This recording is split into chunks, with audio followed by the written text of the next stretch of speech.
Hello dear students, ಇವತ್ತೇನು exam ಆಯಿತು P U ಬೋರ್ಡ್ದು 12th exam, ಅದರದ್ದು ಕ್ವಶನ್ ಪೇಪರ್ ಇದೆ. ಅದರದ್ದು ಕೀ ಆನ್ಸರ್ಸ್ ಅನ್ನು ಚೆಕ್ ಮಾಡ್ತಾ ಹೋಗೋಣ. ಹಾಗೆ ನಾನು ನಿಮ್ಗೆ ಏನೇನು ಹೇಳಿದ್ದೆ, ಪ್ರಾಬ್ಲಮ್ ಸಾಲ್ವ್ ಮಾಡಿದೆ, ಅದರಿಂದ ಎಷ್ಟು ಪ್ರಾಬ್ಲಮ್ಸ್ ಬಂದಿತ್ತು, ಎಷ್ಟು ಮಾರ್ಕ್ಸ್ ಎಲ್ಲ ತಗೋಬೋದಿತ್ತು ಅನ್ನೋ ಒಂದು ಸ್ವಲ್ಪ ಡಿಸ್ಕಸ್ ಮಾಡೋಣ. ಫಸ್ಟ್ MCQದು ಕೀ ಆನ್ಸರ್ಸ್ ನೋಡ್ತಾ ಹೋಗಿ. ಮೊದಲನೇ ಕ್ವಶನ್, ವಿಟಮಿನ್ಸ್ಗೆ ರಿಲೇಟೆಡ್ ಆಗಿ ಯಾವ ಸ್ಟೇಟ್ಮೆಂಟ್ ತಪ್ಪಿದೆ ಅಂತ ಕೇಳ್ತಾ ಇದ್ದಾರೆ. ಎಕ್ಸೆಸ್ ಆಫ್ ವಿಟಮಿನ್ಸ್ ತಗೊಳ್ಳೋದು ಹಾರ್ಮ್ಫುಲ್, ಹೌದು, correct. Most of the vitamins contains amino group ಅನ್ನೋದು ತಪ್ಪು. ಎಲ್ಲ ವಿಟಮಿನ್ಸ್ ಅಲ್ಲೂ ನಿಮಗೆ ಅಮೈನೋ ಗ್ರೂಪ್ ಇರಲ್ಲ. Vitamin can be produce by plants, ಹೌದು. ವಿಟಮಿನ್ ಡಿಫಿಷಿಯನ್ಸಿಯಿಂದ ಕೆಲವೊಂದು ಡಿಸೀಸಸ್ ಬರುತ್ತೆ ಅನ್ನೋದು ಕರೆಕ್ಟು. ಅವರು ರಾಂಗ್ ಸ್ಟೇಟ್ಮೆಂಟ್, ಇನ್ಕರೆಕ್ಟ್ ಯಾವುದು ಅಂತ ಕೇಳಿರೋದ್ರಿಂದ ಆಪ್ಷನ್ ಬಿ ಕರೆಕ್ಟ್ ಆಗುತ್ತೆ. ಓಕೆನಾ. ಇನ್ನು second one, camphor in nitrogen gas is an example for solid in gas ಅಲ್ವಾ, ಅಥವಾ it is a gaseous solution. ಯಾವ್ದಾಗಬೇಕು? ಗೇಷಿಯಸ್ ಸೊಲ್ಯೂಷನ್ಸ್ ಆಗಬೇಕು ಅಲ್ವಾ. ಕ್ಯಾಂಫರ್ ಇನ್ ನೈಟ್ರೋಜನ್ ಗ್ಯಾಸ್ ಅಂತ ಹೇಳಿದ್ರೆ ನೈಟ್ರೋಜನ್ ಗ್ಯಾಸ್ ಸಾಲ್ವೆಂಟ್ ಆಗಿ ಬಿಹೇವ್ ಆಗ್ತಿದೆ ಅಂತ ಅರ್ಥ. ಸೊ ಇದು ಸಾಲಿಡ್ ಇನ್ ಗ್ಯಾಸ್ಗೆ ಎಕ್ಸಾಂಪಲ್, ಇದನ್ನ ಗೇಷಿಯಸ್ ಸೊಲ್ಯೂಷನ್ ಅಂತಾನೂ ಕೂಡ ಕರಿಬಹುದು. In which of the following is not A sub division of structural isomerism. Structural isomerism ಅಂದ್ರೆ ಕೋಆರ್ಡಿನೇಷನ್ ಬರುತ್ತೆ, ಲಿಂಕೇಜ್ ಬರುತ್ತೆ, ಅಯೋನೈಸೇಷನ್ ಬರುತ್ತೆ, ಆದರೆ ಜೊಮೆಟ್ರಿಕಲ್ ಬರಲ್ಲ. ಜೊಮೆಟ್ರಿಕಲ್ ಬರೋದು ನಿಮಗೆ types of the stereo isomerism. ಅದರಿಂದ ಇದು ನಿಮಗೆ ಸ್ಟ್ರಕ್ಚರಲ್ ಐಸೋಮರಿಸಮ್ ಟೈಪ್ಸ್ ಅಲ್ಲಿ ಬರಲ್ಲ, ಜೊಮೆಟ್ರಿಕಲ್. ಅದನ್ನೇ ಅವ್ರು ಕೇಳಿರೋದು. Geometrical isomerism structural isomerism types ಅಲ್ಲಿ ಬರಲ್ಲ. ಇನ್ನು ಕ್ಯುಮಿನ್ ಹೈಡ್ರೋ ಪರಾಕ್ಸೈಡ್ ಅನ್ನ ಹೈಡ್ರೋಲಿಸಿಸ್ ಮಾಡಿದ್ರೆ it is a method of preparation of phenol from cumene ಅಲ್ವಾ. ಕ್ಯುಮಿನ್ ಪ್ರೋಸೆಸ್ ಅಲ್ಲಿ ಫಿನಾಲ್ ನ ಪ್ರಿಪೇರ್ ಮಾಡಬೇಕಾದ್ರೆ ಇದು ಇಂಟರ್ಮೀಡಿಯೇಟ್ ಕ್ಯುಮಿನ್ ಹೈಡ್ರೋಲಿಸಿಸ್. ಇದನ್ನ ಹೈಡ್ರೋಲಿಸಿಸ್ ಮಾಡಿದ್ರೆ ಏನೇನು ಬರುತ್ತೆ ಅಂದ್ರೆ ಫಿನಾಲ್ ಮತ್ತೆ ಅಸಿಟೋನ್ ಬರ್ತದೆ. ಕ್ಯುಮಿನ್ ಪ್ರೋಸೆಸ್ ರಿಯಾಕ್ಷನ್ ಗೊತ್ತಿರೋರು ಯಾರು ಬೇಕಾದ್ರೂ ಮಾಡಬಹುದು. ಇನ್ನು ಸೂಡೋ ಫಸ್ಟ್ ಆರ್ಡರ್ ರಿಯಾಕ್ಷನ್ಗೆ ಎಕ್ಸಾಂಪಲ್ ಯಾವುದು ಅಂತ ಕೇಳಿದ್ರೆ ಇನ್ವರ್ಷನ್ ಆಫ್ ಕೇನ್ ಶುಗರ್ ಅಲ್ವಾ. Inversion of cane sugar, acid hydrolysis of ester, ಎರಡೇ ಎಕ್ಸಾಂಪಲ್ ಟೆಕ್ಸ್ಟ್ ಬುಕ್ ಅಲ್ಲಿ ಕೊಟ್ಟಿರೋದು. ಇದು ಒಂದು ಎಕ್ಸಾಂಪಲ್ ಆಗುತ್ತೆ. ಮತ್ತೆ the hybridisation of nitrogen atom in trimethyl amine, ಇದು sp3. ಇದು ಕೂಡ ನಾವು MCQ ಸೀರೀಸ್ ಅಲ್ಲಿ ಈ ಕ್ವಶನ್ ಬಂದಿತ್ತು. ಓಕೆನಾ, ಈಸಿ ಇದೆ sp3, ಯಾಕೆಂದ್ರೆ ಸುತ್ತ ಸಿಂಗಲ್ ಬಾಂಡ್ ಇರುತ್ತೆ, ಅದರಿಂದ sp3 ಆಗುತ್ತೆ. ಇನ್ನು IUPAC ನೇಮ್ ಅಂತ ಕೇಳ್ತಾ ಇದ್ದಾರೆ. ಇಲ್ಲಿ CHO ಅಂದ್ರೆ ಇಟ್ ಇಸ್ ಆಲ್ಡಿಹೈಡ್. ಅವರು ಬಿಡಿಸಿ ಕೊಟ್ಟಿದ್ದಾರೆ ನಿಮಗೆ ಕನ್ಫ್ಯೂಸ್ ಆಗಲಿ ಅಂತ. It's a CHO. Function group ಕಡೆಯಿಂದ ತಾನೇ ನಂಬರಿಂಗ್ ಮಾಡಬೇಕು. 1 2 3 4 ಅಂದ್ರೆ ಥರ್ಡ್ ಪ್ಲೇಸ್ ಅಲ್ಲಿ ಬ್ರೋಮಿನ್ ಆಟಮ್ ಇದೆ, 3 ಬ್ರೋಮೋ ಆಯ್ತು. ಟೋಟಲಿ ಕಾರ್ಬನ್ 4 ಇದೆ, ಬ್ಯೂಟ್ ಆಯ್ತು AN, ಮತ್ತೆ ಆಲ್ಡಿಹೈಡ್ಗೆ AL, 3 ಬ್ರೋಮೋ ಬ್ಯೂಟನಾಲ್. ಆಪ್ಷನ್ 3 ಬರಬೇಕು. ಬಹಳ ಈಸಿ ಕ್ವಶನ್. ಇನ್ನು ಯಾವುದು ನಾನ್ ಸೆಮಿ ಕಂಡಕ್ಟರ್ ಆಗಿ ವರ್ಕ್ ಮಾಡುತ್ತೆ? ಇಲ್ಲಿ ಯಾವುದು ಸೆಮಿ ಕಂಡಕ್ಟರ್ ಅಲ್ಲ. ಯಾವ್ದು ಸೆಮಿ ಕಂಡಕ್ಟರ್ ಅಲ್ಲ? Carbon black is not a semi conductor ಅಲ್ವಾ. ಇನ್ನು ಸಿಲಿಕಾನ್, ಡೋಪ್ಡ್ ಸಿಲಿಕಾನ್, ಇವೆಲ್ಲ ನಿಮಗೆ ಸೆಮಿ ಕಂಡಕ್ಟರ್ ಆಗಿ ವರ್ಕ್ ಮಾಡುತ್ತೆ. ಇವೆಲ್ಲ ನೀವು ಫಿಸಿಕ್ಸ್ ಅಲ್ಲೂ ಕೂಡ ತುಂಬಾ ಚೆನ್ನಾಗಿ ಕಲ್ತಿರ್ತೀರ. Carbon black is not a semi conductor. ಓಕೆನಾ. ನೆಕ್ಸ್ಟ್ ಕ್ವಶನ್ ನೋಡೋಣ. 2 ಸ್ಟೇಟ್ಮೆಂಟ್ ಕೊಟ್ಟಿದ್ದಾರೆ. ಸೇಮ್ ಕ್ವಶನ್, ಇದು ಅಷ್ಟೇ. ನಿಮಗೆ ನಾವು MCQ ಸೀರೀಸ್ ಏನ್ ಮಾಡಿದ್ವು ಅದರಲ್ಲಿ ರಿಪೀಟ್ ಸೇಮ್ ಕ್ವಶನ್ ಬಂದಿತ್ತು, ಬೇಕಾದ್ರೆ ಹೋಗಿ ಚೆಕ್ ಮಾಡಿ ನೋಡಿ. ಅಮೈನೋಲಿಸಿಸ್ ಅನ್ನ, ಆಲ್ಕೈಲ್ ಹ್ಯಾಲೈಡ್ಸ್ ನ ಅಮೈನೋಲಿಸಿಸ್ ಮಾಡಿ ಅದರಿಂದ ಅಮೈನ್ಸ್ ಅನ್ನ ಪ್ರಿಪೇರ್ ಮಾಡೋದು is not A best method, it is a disadvantage ಅಂತ ಹೇಳಿದೆ. ಯಾಕಂದ್ರೆ ಮಿಕ್ಸ್ಚರ್ ಆಫ್ ಪ್ರಾಡಕ್ಟ್ಸ್ ಬರುತ್ತೆ, ಅದರಿಂದ ಈ ಸ್ಟೇಟ್ಮೆಂಟ್ ಸರಿ ಇದೆ. ಎರಡನೇದು, tertiary amine is obtained as a major product by taking large excess of ammonia. No, ಅಮೋನಿಯಾನ ಎಕ್ಸೆಸ್ ತಗೊಂಡಿದ್ರೆ ನಿಮಗೆ ಟರ್ಷರಿ ಪ್ರಾಡಕ್ಟ್ ಬರಲ್ಲ. ಹ್ಯಾಲೋ ಆಲ್ಕೇನ್ ಎಕ್ಸೆಸ್ ತಗೊಂಡ್ರೆ ಟರ್ಷರಿ ಪ್ರಾಡಕ್ಟ್ ಬರೋದು. ಅದರಿಂದ ಎರಡನೇದು ತಪ್ಪು. ಮೊದಲನೇ ಸರಿ, ಎರಡನೇದು ತಪ್ಪು. ಅದರಿಂದ option statement 1 is correct, statement 2 is incorrect. Option D ಆಗುತ್ತೆ. ಇನ್ನು the structure of pentacarbonyl iron, ಇದು ಕೋಆರ್ಡಿನೇಷನ್ ಕಾಂಪೌಂಡ್ ಅಲ್ಲಿ ಹೇಳಿದ್ದೆ ನಾನು. ಮೆಟಲ್ ಕಾರ್ಬೊನಿಲ್ಸ್ ಅಂತ ಒಂದು ವಿಡಿಯೋ ಮಾಡಿದ್ದೀನಿ, ಅಲ್ಲಿ ಸ್ಟ್ರಕ್ಚರ್ ಕೊಟ್ಟಿದ್ದೀನಿ ನೋಡಿ. ಅಥವಾ ಪೆಂಟಾ ಇದೆ ಅಂತ ನೋಡ್ಕೊಳ್ಳಿ. 5 ಕಾರ್ಬೊನಿಲ್ ಇದ್ರೆ ಟೆಟ್ರಾಹೈಡಲ್ ಬರಲ್ಲ, ಆಕ್ಟಾಹೈಡಲ್ ಬರಲ್ಲ. ಓಕೆನಾ. ಸ್ಕ್ವೇರ್ ಅಂದ್ರೆ ಅದು ಕೂಡ ಬರಲ್ಲ. Next trigonal, bipyramidal. ಬಹಳ ಈಸಿ ಕ್ವಶನ್ ಇದು. ಓಕೆನಾ. ಇನ್ನು the compound A and B ಎರಡರದ್ದು ಬಾಯ್ಲಿಂಗ್ ಪಾಯಿಂಟ್ ಕೊಟ್ಟಿದ್ದಾರೆ. ಅದರಲ್ಲಿ A started boiling after B ಅಂತ ಹೇಳ್ತಾ ಇದ್ದಾರೆ. ಈ ಸ್ಟೇಟ್ಮೆಂಟ್ ನೋಡಿ, B ಬಾಯ್ಲ್ ಆದ್ಮೇಲೆ A ಬಾಯ್ಲ್ ಆಗ್ತಿದೆ ಅಂದ್ರೆ A boiling point of A is greater than B ಅಂತ ಅದರ ಅರ್ಥ. A started boiling after B ಅಂತ ಹೇಳಿದ್ರೆ boiling point of A greater than B ಅಂತ ಹೇಳ್ತಾ ಇದ್ದಾರೆ. ಈಗ B ಏನು ಅವರೇ ಕೊಟ್ಬಿಟ್ಟಿದ್ದಾರೆ. B is A acetone. ಹಾಗಾದ್ರೆ A ಯಾವುದು ಅಂತ ಕೇಳಿದ್ರೆ ನಾವೇನ್ ನೋಡಬೇಕು? ಅಸಿಟೋನ್ಗಿಂತನೂ ಬಾಯ್ಲಿಂಗ್ ಪಾಯಿಂಟ್ ಯಾರಿಗೆ ಜಾಸ್ತಿ ಅನ್ನೋದು ನೋಡಬೇಕು.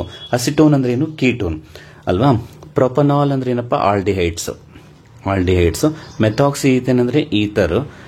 ಬ್ಯೂಟೇನ್ ಅಂದ್ರೆ ಹೈಡ್ರೋಕಾರ್ಬನ್, ಇದು ಆಲ್ಕೋಹಾಲ್. ನಿಮಗೆ ಗೊತ್ತಿದೆ ಆಲ್ಕೋಹಾಲ್ದು ಬಾಯ್ಲಿಂಗ್ ಪಾಯಿಂಟ್ ಆಲ್ಡಿಹೈಡ್, ಕೀಟೋನ್ ಈ ತರ ಹೈಡ್ರೋಕಾರ್ಬನ್ಸ್ಗಿಂತನೂ ಜಾಸ್ತಿ ಇರುತ್ತೆ due to strong intermolecular hydrogen bond. ಹೌದಲ್ವಾ? ಆದ್ರಿಂದ ಆನ್ಸರ್ ಬಿ ಆಗಬೇಕು. ಫಿಸಿಕಲ್ ಪ್ರಾಪರ್ಟೀಸ್ ಮೇಲೆ ಹೇಳಿರ್ತೀವಿ. ಓಕೆನಾ? ಇನ್ನು 12th one, select the correct order of melting point of isomeric dichlorobenzene. ಇದು ಟೆಕ್ಸ್ಟ್ ಬುಕ್ ಅಲ್ಲೇ ಇದೆ, ಎಷ್ಟೋ ಸಲ ರಿಪೀಟ್ ಆಗಿದೆ. ಪ್ಯಾರಾ ಡೈಕ್ಲೋರೋಬೆನ್ಸಿನ್ ಮೆಲ್ಟಿಂಗ್ ಪಾಯಿಂಟ್ ಜಾಸ್ತಿ ಇರುತ್ತೆ. ಹೌದಾ? ಯಾಕೆಂದ್ರೆ ಸಿಮಿಟ್ರಿ ಇರೋದ್ರಿಂದ. ಅದು ನೆಕ್ಸ್ಟ್ ಆರ್ಥೋ ಬರುತ್ತೆ, ಅದ್ರ ನೆಕ್ಸ್ಟ್ ಮೆಟಾ ಬರುತ್ತೆ ಅಲ್ವಾ? ಬಹಳ ಈಸಿ ಕ್ವಶನ್, ತುಂಬಾ ಸಲ ರಿಪೀಟ್ ಆಗಿದೆ. ಇನ್ನು 13th, ಇದು ಕಾಂಪಿಟೇಟಿವ್ ಎಕ್ಸಾಮ್ಸ್ ಅಲ್ಲೆಲ್ಲ ಬಂದಿತ್ತು ಈ ಕ್ವಶನ್ಸ್ಗಳು. ಇದು ಡಿ ಅಂಡ್ ಎಫ್ ಬ್ಲಾಕ್ ಅಲ್ಲಿ ಇದೆ, ಯಾವ್ಯಾವ ಕೆಟಲಿಸ್ಟ್ ಅನ್ನ ಎಲ್ಲೆಲ್ಲಿ ಯೂಸ್ ಮಾಡ್ತೀವಿ ಅಂತ. V2O5 ನಾವು ಯೂಸ್ ಮಾಡಿದ ಯಾವುದಕ್ಕೆ? ಸಲ್ಫ್ಯೂರಿಕ್ ಆಸಿಡ್ ನ ಪ್ರಿಪೇರ್ ಮಾಡಕ್ಕೆ ಯೂಸ್ ಮಾಡುವಂತ ಕೆಟಲಿಸ್ಟ್. ಇನ್ನು ಟೈಟಾನಿಯಂ ಟೆಟ್ರಾಕ್ಲೋರೈಡ್ ಅಂದ್ರೆ ಜಿಗ್ಲರ್ ನಟ್ಟ ಕೆಟಲಿಸ್ಟ್ ಅಂತ ಹೇಳಿ, ಇದನ್ನ ಯಾವುದಕ್ಕೆ ಯೂಸ್ ಮಾಡ್ತೀವಿ? Manufacture of polyethylene. ಒಂದೇ ಸಾಕು. ಈಗ 1ಗೆ ಸಿ ಅಂತ ಗೊತ್ತಾಯ್ತಲ್ವಾ? 1ಗೆ ಸಿ ಅಂತ ಗೊತ್ತಾದ ತಕ್ಷಣ ಬಿ ಮತ್ತೆ ಸಿ ನ ಹೊಡೆದಾಕ್ಬೋದಾ?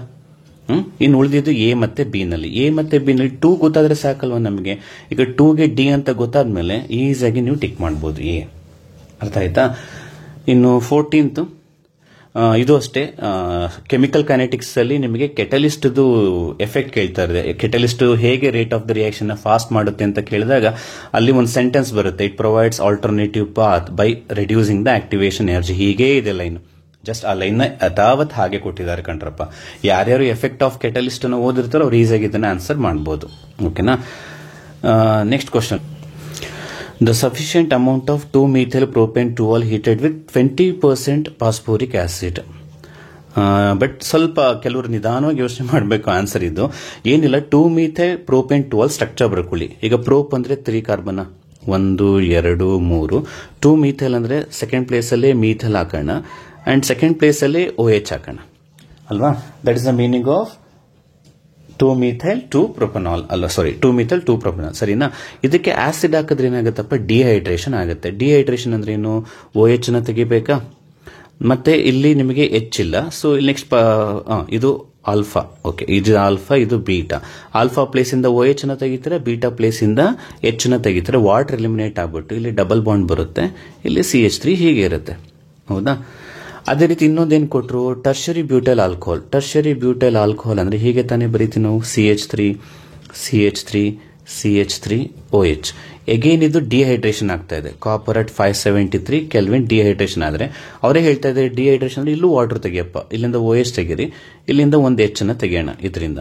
ಅವಾಗ ಏನ್ ಬರುತ್ತೆ ನಿಮಗೆ ಪ್ರಾಡಕ್ಟ್ ನೋಡಿ? CH2 ಡಬಲ್ ಬಾಂಡ್ CH3, ಇಲ್ಲೊಂದು CH3.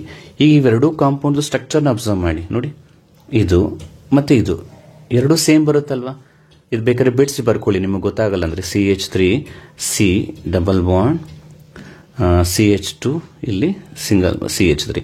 ಇವೆರಡು ಸ್ಟ್ರಕ್ಚರ್ ಸೇಮ್ ಇದೆ ಅಲ್ವಾ? ಅಂದ್ಮೇಲೆ ಎರಡು ಸ್ಟ್ರಕ್ಚರ್ ಸೇಮ್ ಇದೆ ಅಂತ ಹೇಳಿದ್ರೆ number of carbon atom same ಇದೆ, ಬ್ರಾಂಚಿಂಗ್ ಸೇಮ್ ಇದೆ, ಎಲ್ಲ ಸೇಮ್ ಇದೆ ಅಂದ್ಮೇಲೆ ಬಾಯ್ಲಿಂಗ್ ಪಾಯಿಂಟ್ ಕೂಡ ಸೇಮ್ ಇರುತ್ತೆ. ಅದರಿಂದ ಆಪ್ಷನ್ ಎ ಬರುತ್ತೆ ಕಣ್ರಪ್ಪ. ಓಕೆನಾ?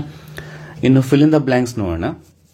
ಅರೇನಿಯಸ್ factor is also called as a pre exponential factor ಅಂತ ಹೇಳಿ ಕರಿತೀವಿ. ಇನ್ನು ಪ್ಯಾರಾಮ್ಯಾಗ್ನೆಟಿಸಮ್ ಬರೋದು ಪ್ರೆಸೆನ್ಸ್ ಆಫ್ ಅನ್ಪೇಡ್ ಎಲೆಕ್ಟ್ರಾನ್ ಇಂದ 17. Dash is one of the most common freon. ನೋಡಿ, ಫ್ರಿಯಾನ್ ಅಂತ ಹೇಳಿದ್ರೆ ಫ್ಲೋರೋ ಕಾರ್ಬನ್ ಅಂತ ಗೊತ್ತು. ಇಲ್ಲಿ ಫ್ಲೋರಿನ್ ಇರೋ ಕಂಟೆಂಟ್ ಒಂದೇ ಒಂದಿರೋದು. ಎಷ್ಟು ಈಸಿಯಾಗಿ ಕೊಟ್ಟಿದ್ದಾರೆ ನೋಡಿ. ಇದು 18 ಆಯ್ತು. ಓಕೆ. ಇನ್ನು the electrophilic attack on alkene ಅಂದ್ರೆ ಆಲ್ಕಿನ್ ಅನ್ನು ನೀವು ಅಟ್ಯಾಕ್ ಮಾಡಿದಾಗ H3O+ ಅಟ್ಯಾಕ್ ಮಾಡಿದಾಗ ಕಾರ್ಬೋಕ್ಯಾಟೈನ್ ಫಾರ್ಮ್ ಆಗುತ್ತೆ. ಮೆಕ್ಯಾನಿಸಮ್ ಯಾರ್ಯಾರು ಮೆಕ್ಯಾನಿಸಮ್ ಓದಿರ್ತೀರೋ ಅವ್ರಿಗೆ ಈಸಿಯಾಗಿ ಗೊತ್ತಾಗುತ್ತೆ ಕಾರ್ಬೋಕ್ಯಾಟೈನ್. ಆ ವಿಡಿಯೋನು ನಾನು ಮಾಡಿ ಹಾಕಿದ್ದೀನಿ ಕಾರ್ಬೋಕ್ಯಾಟೈನ್. ಇನ್ನು ದ ಹಾರ್ಮೋನ್ ಗ್ಲೂಕೋಕಾರ್ಟಿಕಾಯ್ಡ್ಸ್, ಇದು ಬಯೋಮಾಲಿಕ್ಯೂಲ್ಸ್ ಅಲ್ಲಿ ತುಂಬಾ ನೀಟಾಗಿ ಹೇಳಿದೆ. ಏನಂತ?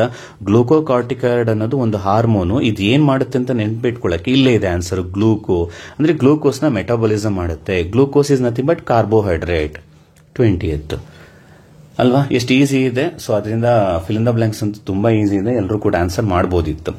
ಇನ್ನು ಪಾರ್ಟ್ 2ಗೆ ಹೋದ್ರೆ ನಾನು ಹೇಳಿದಂತ ಕ್ವಶನ್ಸ್ಗಳು ಕೆಲವೊಂದು ನಾನೇನು ನಿಮಗೆ ಒಂದು ಪ್ಲೇ ಲಿಸ್ಟ್ ಅನ್ನ ಮಾಡಿದ್ದೆ, ಸ್ಕೋರಿಂಗ್ ಪ್ಯಾಕೇಜ್ ಅಂತ. ಅದರಲ್ಲಿ ಏನೇನಿತ್ತು ಅದನ್ನ ಹೇಳ್ತಾ ಹೋಗ್ತೀನಿ.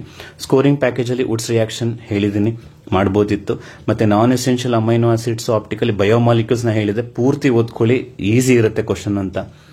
ಆಮೇಲೆ ಇಂಟರ್ಸ್ಟಿಷಿಯಲ್ ಕಾಂಪೌಂಡ್ಸ್ ಮಾಡಿದ್ದೀನಿ ನಿಮಗೆ, ಅದರಲ್ಲೇನೆ ಅದು ಮಾಡಬಹುದು. ಓಕೆನಾ?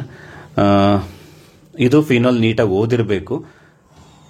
ಸೊ ಅದರಿಂದ ಅಲ್ಲೇ ನಿಮಗೆ 3 ಕ್ವಶನ್ ಆನ್ಸರ್ ಮಾಡಬಹುದಿತ್ತು. ನೀವು ಸ್ಕೋರಿಂಗ್ ಪ್ಯಾಕೇಜ್ ಏನು ಓದಿದ್ರು ಅದನ್ನ ಓದ್ಕೊಂಡಿದ್ರೆ ಆರಾಮಾಗಿ 3 ಕ್ವಶನ್ಸ್ ಆನ್ಸರ್ ಮಾಡಬಹುದು. ಇನ್ನು ಇದು ಈಸಿ ಇದೆ, ಮೊಲಾಲಿಟಿ ಮೋಲ್ ಫ್ರಾಕ್ಷನ್ಸ್, ಸೊ ಮಾಡಬಹುದಿತ್ತು.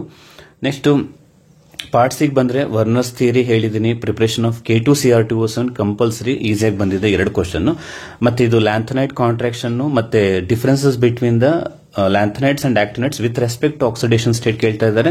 ಇದನ್ನು ಕೂಡ ಈಸಿಯಾಗಿ ಆನ್ಸರ್ ಮಾಡಬಹುದು. ಬಟ್ ಕೋಆರ್ಡಿನೇಷನ್ ಕಾಂಪೌಂಡ್ ನಾನು ವಿಡಿಯೋ ಮಾಡಿದ್ದೀನಿ ನಿಮಗೆ, ಏನು ಕೋಆರ್ಡಿನೇಷನ್ ಕಾಂಪೌಂಡ್ ಚಾಪ್ಟರ್ ಕಂಪ್ಲೀಟ್ ಮಾಡಿದ್ದೀನಿ. ಆ ವಿಡಿಯೋ ನೋಡಿದ್ರೆ ಖಂಡಿತ 28 30 ಮಾಡಬಹುದು. ಬಟ್ VBT ಮೇಲೆ ಈ ಸಲ ಕ್ವಶನ್ ಬಂದಿಲ್ಲ. 4 VBT ಮಾಲಿಕ್ಯೂಲ್ ಏನು ಹೇಳ್ಕೊಟ್ಟಿದ್ವು ಕಂಪಲ್ಸರಿ ಅದು ಬಂದಿಲ್ಲ. ಬಟ್ ನೀವು ಕೋಆರ್ಡಿನೇಷನ್ ಕಾಂಪೌಂಡ್ ಚಾಪ್ಟರ್ ಪೂರ್ತಿ ಓದಿದ್ರೆ ಈ 28 30 ಕೂಡ ಅಟೆಂಡ್ ಮಾಡಬಹುದು. ಇಲ್ಲ ಅಂದ್ರೂ ಕೂಡ ನೀವು ಈಸಿಯಾಗಿ ಈ 3 ಕ್ವಶನ್ಸ್ ಆನ್ಸರ್ ಮಾಡಬಹುದು ಎನಿ 3 ಅಂತ ಇರೋದ್ರಿಂದ.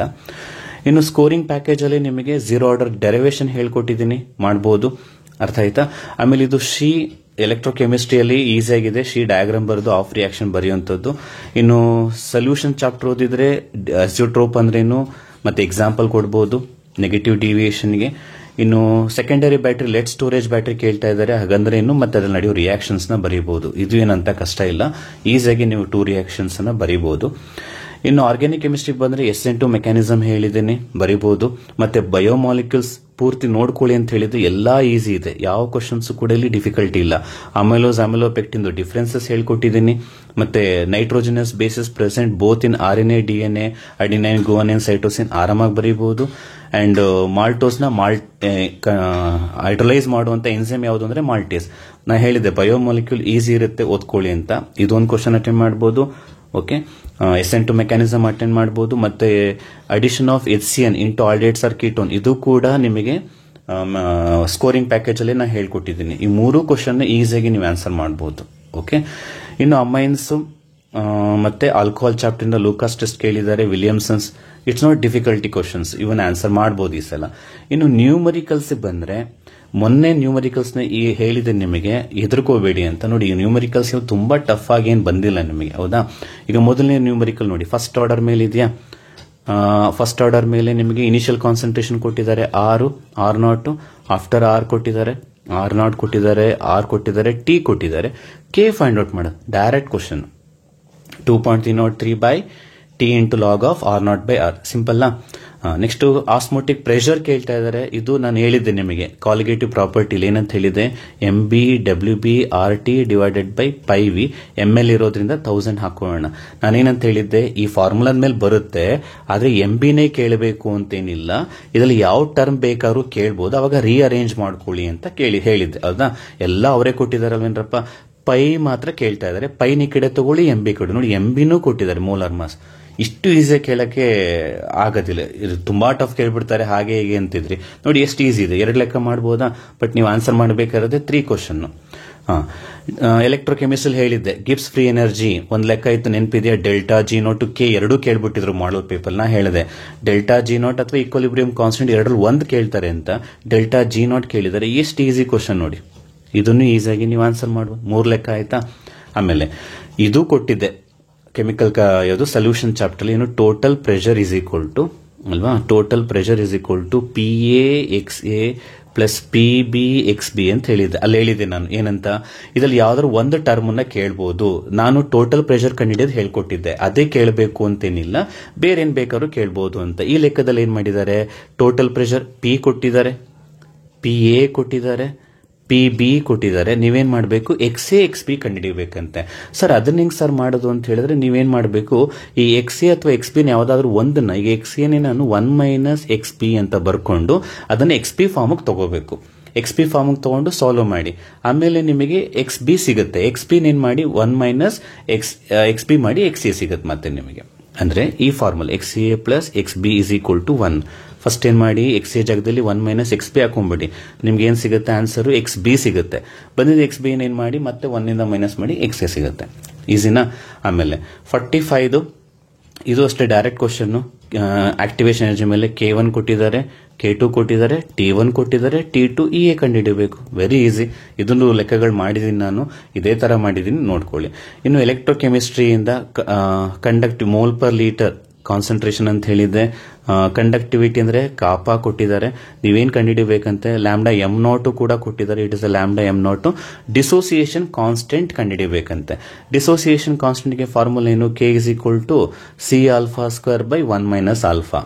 ಅಂದ್ರೆ ಸಿ ಕೊಟ್ಟಿದ್ದಾರೆ, ಇಲ್ಲೇ ಸಿಕ್ತು. ನಿಂಗೇನ್ ಬೇಕು ಆಲ್ಫಾ, ಆಲ್ಫಾಗೇನು lambda M by lambda M naught. ಈ ಲೆಕ್ಕ ಹೇಳ್ಕೊಟ್ಟಿಲ್ವೇನ್ರಪ್ಪ ನಾನು, ಒಟ್ಟಿಗೆ ಒಂದಷ್ಟು ಫಾರ್ಮುಲಾಸ್ ಬರೆದು ಹೀಗೆ ಕೇಳಬಹುದು ಅಂತ ಹೇಳ್ಕೊಟ್ಟಿದ್ದೆ.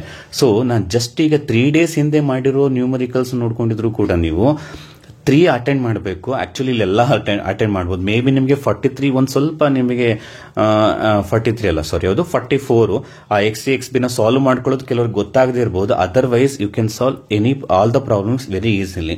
ಔಟ್ ಆಫ್ 6 ಪ್ರಾಬ್ಲಮ್ಸ್ ಕೊಟ್ಟಿದಾರಲ್ವಾ, ನೀವು ಈಸಿಯಾಗಿ 5 ಪ್ರಾಬ್ಲಮ್ಸ್ ಅನ್ನ ಆರಾಮಾಗಿ ಮಾಡಬಹುದಿತ್ತು. ಮಾಡಿರ್ತೀರಾ ಅಂತ ಅನ್ಕೊಂಡಿರ್ತೀನಿ. ನೋಡೋಣ ಎಷ್ಟು ಜನ ಆನ್ಸರ್ ಮಾಡಿದ್ದೀರಾ, ಎಷ್ಟು ಖುಷಿ ಆಯಿತು. ಸೊ ನಿಮ್ಮ ಕಮೆಂಟ್ಸ್ ಅನ್ನ ಬರೀರಿ, ಅರ್ಥ ಮಾಡ್ಕೋತೀನಿ. ಓಕೆನಾ? ಸೊ ಎಕ್ಸಾಮ್ ಬರ್ದಿದ್ದೀರಾ, ಇದನ್ನ ನೋಡ್ಕೊಳ್ಳಿ. ನೆಕ್ಸ್ಟ್ ಮುಂದಿನ ಸಬ್ಜೆಕ್ಟಿಗೆ ಇದೇನಾದ್ರೂ ಆಗಿರ್ಲಿ, ಮುಂದಿನ ಸಬ್ಜೆಕ್ಟಿಗೆ ಚೆನ್ನಾಗಿ ಪ್ರಿಪೇರ್ ಆಗಿ ಇದನ್ನೇ ಯೋಚನೆ ಮಾಡ್ತಾ ಕುತ್ಕೋಬೇಡಿ. ಇದಿಷ್ಟು ಇವತ್ತಿನ ಆಗಿರೋ ಎಕ್ಸಾಮ್ದು ಮೇನ್ ಎಕ್ಸಾಮ್ದು ಕೀ ಆನ್ಸರ್ಸ್ ಕಂಡ್ರಪ್ಪ. ಸೊ ನೋಡ್ಕೊಳ್ಳಿ, ನೆಕ್ಸ್ಟ್ ಎಕ್ಸಾಮ್ಗೆ ನೀಟಾಗಿ ಪ್ರಿಪೇರ್ ಆಗಿ. ಮತ್ತೆ ನೆಕ್ಸ್ಟ್ ವಿಡಿಯೋದಲ್ಲಿ ನಾನು KCET ನ ಶುರು ಮಾಡ್ತೀನಿ. KCET ಸೀರೀಸ್ದು ವಿಡಿಯೋಗಳನ್ನ ಶುರು ಮಾಡ್ತೀನಿ. ಅದನ್ನು ನೋಡಿ ಅದರಿಂದ KCET ಎಕ್ಸಾಮ್ನು ಕೂಡ ಚೆನ್ನಾಗಿ ಮಾಡಿ. So till then take care, ಬಾಯ್.